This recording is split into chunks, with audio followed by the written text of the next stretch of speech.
Assalomu alaykum. Hop, bu darsda RMS simulyatsiyalarni o'tkazishni ko'rib chiqishimiz kerak ekan. RMS nima o'zi? RMS bu o'rta kvadratik qiymatlar deb aytilar ekan o'zbekchasiga. Ruschada средний квадратичное значение.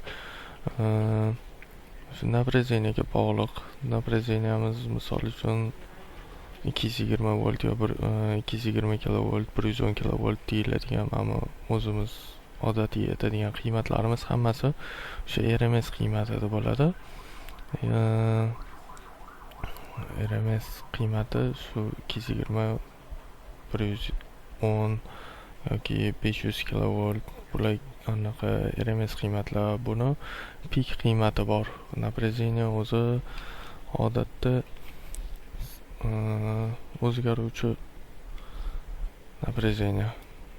Misol uchun o'zgaruvchi напряжение desak, sinusoida bo'lib o'zgarib turadi. Bu anaqa vaqt oralig'ida o'zgarmas, u tekis bo'lib ketadi. Bu DC desak, buni AC bo'lsa, hop, bu narsani misol uchun 220 degan 220 volt deylik. 220 volt deganda mana bu yerdagi qiymat 220 volt bo'lmaydi. Bu yerda 311 volt bo'ladi. Buni 220 deb bizga удобный bo'lib aytilishi uchun RMS qiymatiga o'tkazib olishgan. RMS qiymatiga qanday o'tkazilinadi? Bu mana bu pikoviy qiymatni ildiz ostida 2 ga bo'lsak 220 ga tenglashadi shunda.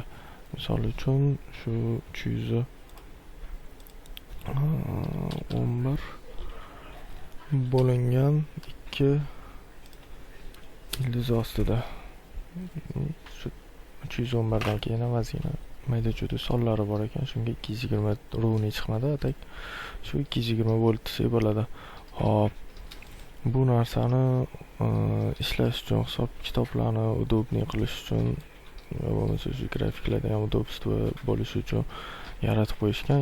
Buni ma'munga aloqador joyi 220 volt bilan 220 volt o'zgaruvchi, 220 volt o'zgarmas tokka kuchi bir xil bo'ladi. Misol uchun bitta priborni isitishga 220 volt DC ni bersangiz, misol uchun 10 gradusga isitib bersa, xuddi shu priborni 220 volt AC bersangiz, xuddi shuncha 10 gradusga isitib beradigan kuchi bo'ladi.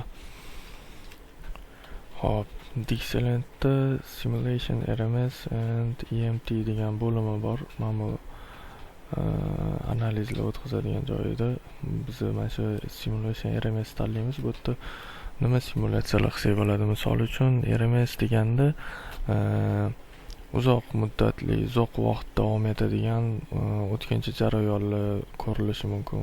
Sekundlardan minutlar yo soatlargacha bo'ladigani. EMT da bo'ladigan bo'lsa, EMT da u juda qisqa vaqt ichida mikrosekundlarda ko'riladigan analizlar bor. Misol uchun switching analizlari, mana bu liniyani yoqish paytida overvoltajlar kuchlanish, bir taraflama yoqish paytida deylik. Mana bir taraflama o'chiq turadi, bir taraflama mana bundan yoqqanda liniyani agar sig'imi katta bo'ladigan bo'lsa, induktivnostlari katta bo'ladigan bo'lsa, bu yerda liniyani boshida oxirida kuchlanish, sakrashi paydo bo'lishi mumkin. Xuddi o'sha boyagi ko'rsatganim mana bu amplitudaga to'kkan bo'lsa, mana shu nuqtada misol uchun yoqadigan bo'lsa, u выключаторlar mana shu o'zida kuchlanish, sakrab juda mikrosekund vaqt ichida, bu o'zi millisekundlarda bo'ladigan narsa. Bu EMT da вообще mikrosekundlarda ko'riladigan bo'lib o'tadigan o'tkinchi jarayonlar ko'riladi. Yana nima bo'lishi mumkin? Chaqmoq urishi mumkin. O'sha paytda ham juda qisqa vaqt ichida mana shu yerda katta overvoltage bo'ladi liniyada. Kuchlanish tepaga bir sakrab qaytadi. Mana shu qisqa vaqt ichida o'shanda priborlarni, misol uchun transformatorlarni, eng muhim uskunalarni izolyatsiyasini ishdan chiqarib qo'yishi mumkin, korotkий zamыканиyalarga olib kelishi mumkin. O'sha narsalarni EMT'da ko'riladi. Bu yoqda uzoq davom etadigan qisqa tutashuv, misol uchun sekundlar bo'ladi. Yana nima? Liniyani yoqish deylik, bu ham endi RMS EMT'da ko'riladi dedim, lekin RMSda ham ko'rib qo'ysa bo'ladi. U liniyani yoqishi yoki yuklama o'zgarishi, misol uchun yuklamani qo'shilgan paytda sistemaga qanaqa ta'sir qiladi? Mana bu yuklama yoki yuklama olib tashalsa sistemaga qanaqa ta'sir qiladi? Yo bo'lmasa shu generator bilan ishlanganda generatorga qanday ta'sir qilyapti u sistemada bo'layotgan o'zgarishlar, misol uchun mana liniya o'chib qolishi bor yoki qaysidir liniya yonib yuklama qo'shilishi bor. O'sha paytda bu yoq qolgan qismlarga qanday ta'sir qilyapti? Напряжение nechiga o'ynayapti, tushib ketyapti yoki ko'tarilib ketyapti? Shu narsalarni ko'rish mumkin RMS analizlarda. Hop, bunga bitta misol qilamiz. Mana bu liniyada qisqa tutash o'tkazsa bo'ladi. Men buni qiziqishda kichkina set qilib yig'ib qo'ydim. 0.4 kV bu yog'i shu o'zimizni 380 volt shu 3 ta fazada neytrallari bilan yig'ilgan. Neytrallar bilan bor, yuklama ham xuddi shunaqa. Hop, bitta vatlarda ko'rsatadigan qilib qo'ydim. Kichkina set 4.5 kilovat botdi. Bu yoqda 1.3 kilovar 6.9 amper yuklamamiz. Hop, shu paytda mana bu liniyada qisqa tutash o'tkazib ko'ramiz.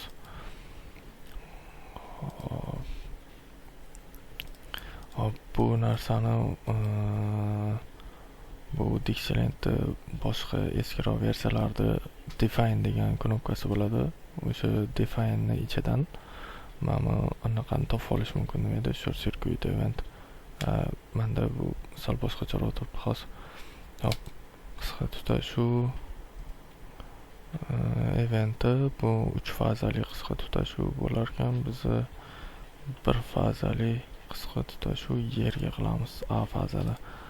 Hop, sekund 0.sekundda boshlansin. Liniyani o'rtasida deyapti bu fault location. Okay. Endi bu qisqa tutashuv A fazada bo'pti. A fazani misol taxmin qilaylik, bu yerda APV'si bor, shu A fazani o'chirib yoqish anaqasini ko'rib ketsa bo'ladi, shu APV ishlashini. Switch event misol uchun APV relaylar qancha vaqtda sezadi deylik, buni 100 millisekundda sezadi desak, 100 millisekunddan keyin relay A fazani qisqa tutashuv bo'lgani uchun o'chirib qo'ydi deylik. Okay. Endi hop, o'tdi boshqa eventlar ham qolib ketgan ekan, o'chirib tashlaymiz. Kezi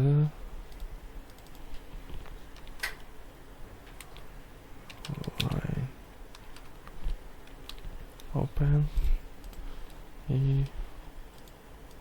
buni line close qilamiz. Hop, mana bu ochkini bossanglar, mana ichiga kirib ishlab o'tirish shart emas. Mana shu o'zida hamma narsasi chiqib keladi. Sirazu qiymatlarni o'zgartirib ketsa bo'ladi. Hop, 100 millisekundda o'chirayotgan bo'lsak, fazani qayta ulashga bizga yana qancha vaqtda 200 millisekund ketsa 300 millisekundda qaytarib ulasin deymiz. Action 0 bu o'chirish bo'lsa, 1 qo'yamiz, bu yoqish bo'ladi o'zi. Hop, ochkini o'chirsak kizi ko'rinadi. Kizi qisqa tutashuvimiz mana shu liniya uzilgan paytda misol uchun tugasin deylik.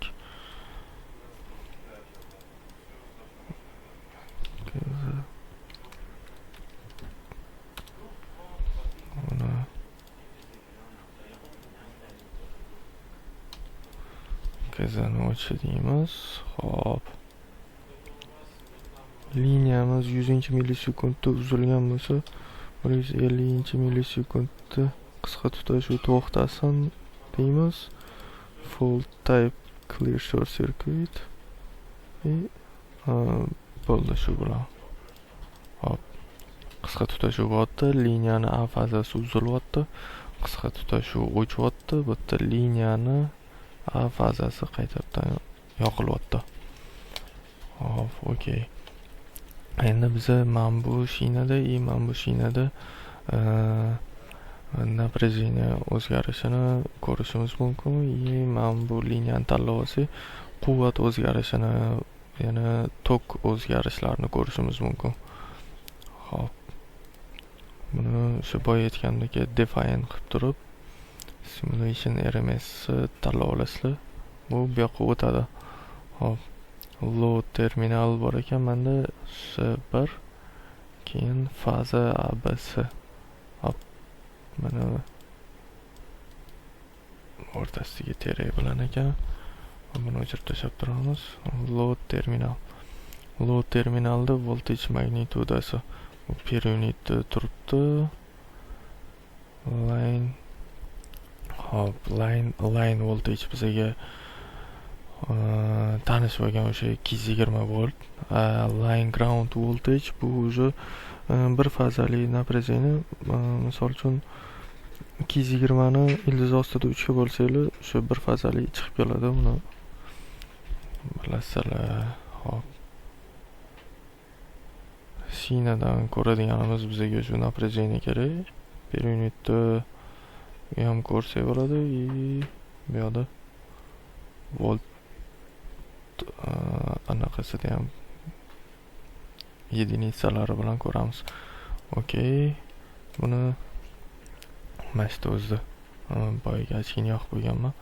Tanlagan narsalarimni hammasini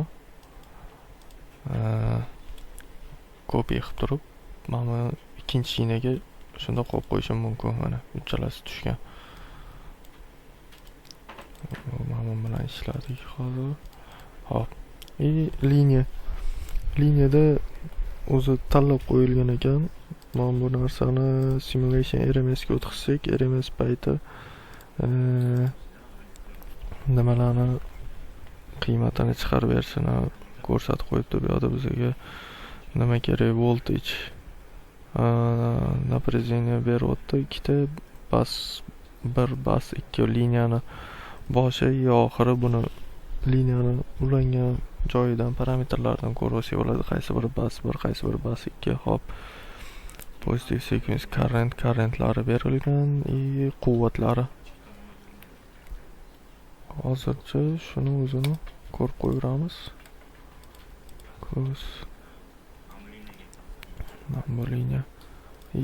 Mana bu liniyani ham qo'shib olsak bo'ladi ko'rishga. Hop. Bunda ham xuddi shu narsalar turibdi. Okey, plot page yaratib olamiz. Bu yerda shina birinchi o'rinda shinani qo'yamiz. Magnitude voltage. Hop, buni Ctrl C, Ctrl V bilan ishlayman. Ko'rinmayotgan bo'lishi mumkin.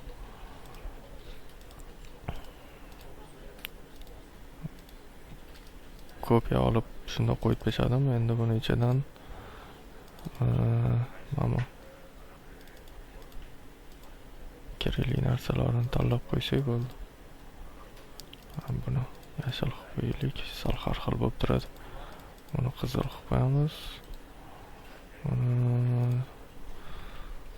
Men borderini oldim, hozir hammasida atrofida bunaqa chiziq bo'lib turishini qilib qo'ydik, chiroyliroq bo'lib turadi. Hop, duplikat olamiz bundan. Buni o'chirib tashlaymiz, buni o'chirib tashlab. Bizga nima kerak? Liniyamizda bo'layotgan напряжение. Buni ham misol uchun bitta shinadagi yetadi. Hop, current, tok. Bu ham RMS qiymatda. Hammasi voltagelar, toklar RMS qiymatda.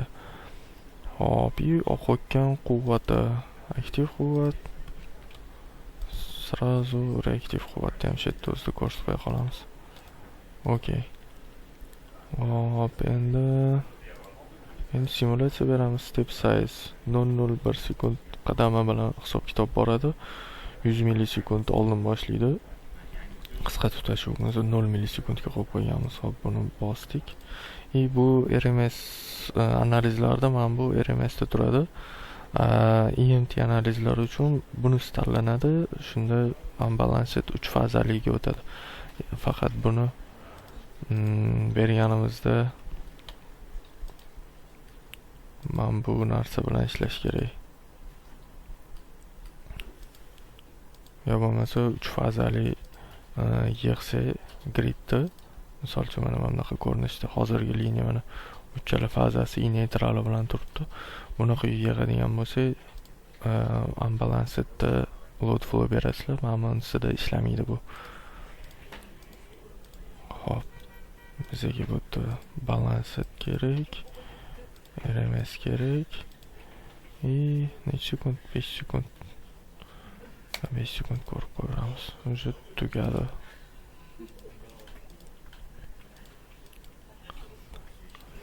Tak. Bizada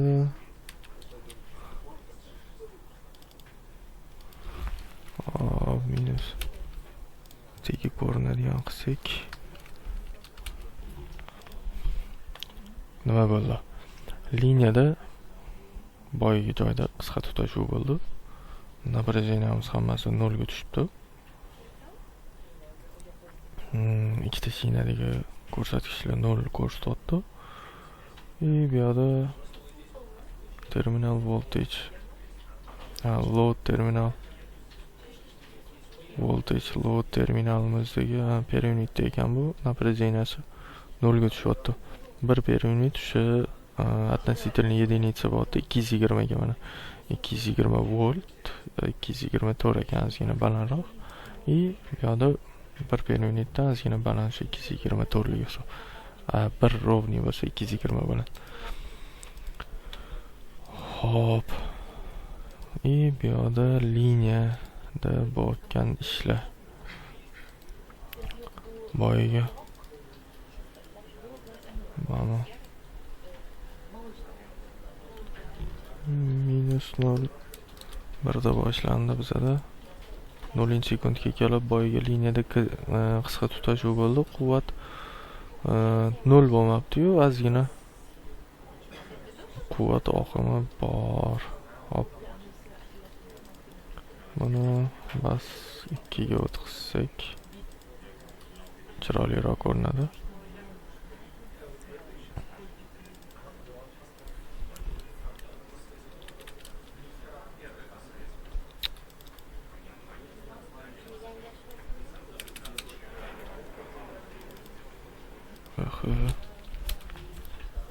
Hop. Bu watt bilan varni o'ziga o'tkazib qo'yganim uchun masalan katta qiymatli bo'lib ketyapti. Kilovatt, kilovarda ko'rsa o'sha o'zimizga tushunarliroq qiymatli chiqadi. Hop, qisqa tutashuv bo'lgan paytda bizga set tarafdan podpitka bo'lyapti. Mana bunisini set qo'yib qo'yganman. Bu yerdan podpitka bo'lib ko'proq quvvat oqib kelyapti. O'shaning uchun bu grafiklarda quvvat oshganini ko'rishimiz mumkin qisqa tutashuv bo'lgan paytda. 0.1 nima dedik? Biz liniyani A fazasini uzdik. Liniyani A fazasini uzganimizda quvvat hop